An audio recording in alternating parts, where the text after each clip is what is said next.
Hey, sometimes you want to use a low temp solder, like a 430 degree solder, to put some initials on or a brand on. Um, the reason is because sometimes I sell a buckle with overlays on it, but no brand. And the reason is I'm waiting to see who's going to buy that so I can put the brand on it or the initials. And in that case, you can tin that initial or brand up, and then you can put it right on that buckle and not disturb any of the other overlays on it. Same way with spurs. You can build up a pair of spurs and have a spot left for a brand and use 430 degree solder and go right on there. Now, sometimes on spurs, you'll use a low temp solder on the overlays too. In that case, you use some cool gel or something around it to make sure those aren't disturbed when you put the brand on. But in this case, I've got a buckle that I'm putting a Rockin' K on, and I'm just using a low temp solder on it. Low temp's good. I've been doing this several years, and I've never had one returned that the low temps came off of it or even tried to come off. So it's real good. It's just that you can't dome a buckle or bend any metal with low temp solder on it because it'll break it loose. That's why we use hard solder. But anyway, in this case, I'm using low temp 430 degree solder, and I was going to show you how I do that. Let me turn the camera here.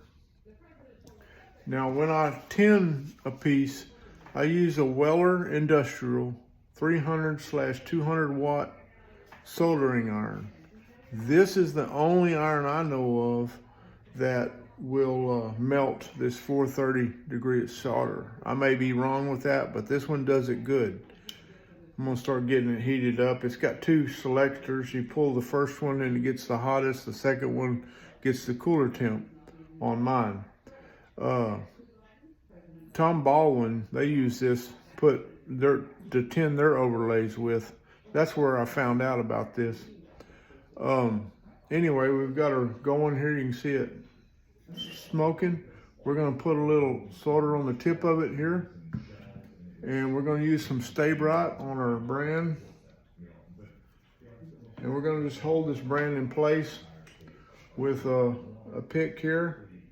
We're just going to brush her on. And what I like about this is you can get it pretty even. We need some more, so we just touch it.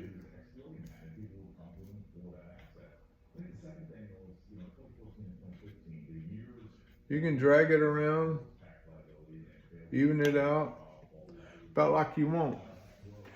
This works real good, and you can tin fairly large pieces with this. So check that out. You can also do the low temp solder with just a torch.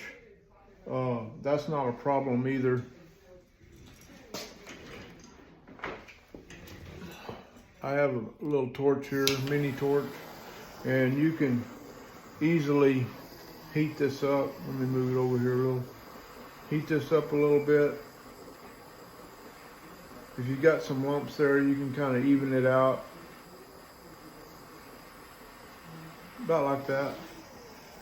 If I was going to tin this, I would take the initials and put Stay Bright on it.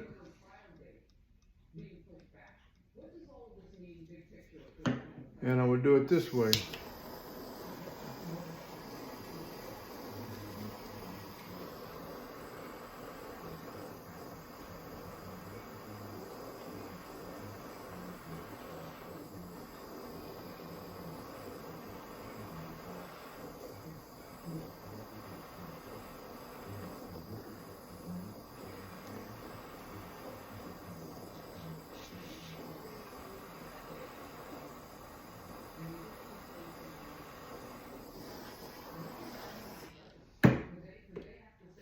So you can do it with a torch, or you can do it with a soldering iron.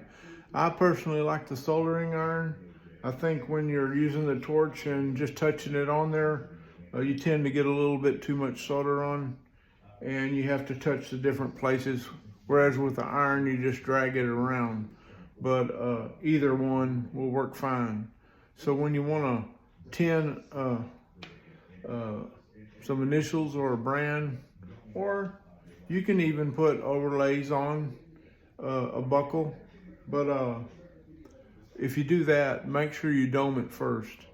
Then you'll have to bend your overlays to match the dome.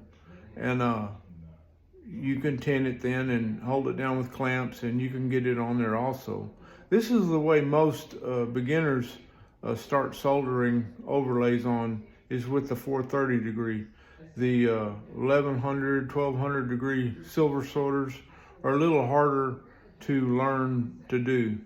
But anyway, there's a definite purpose in the artisan world for the 430 degree solder. So don't count it out. Hey, like and subscribe to my channel.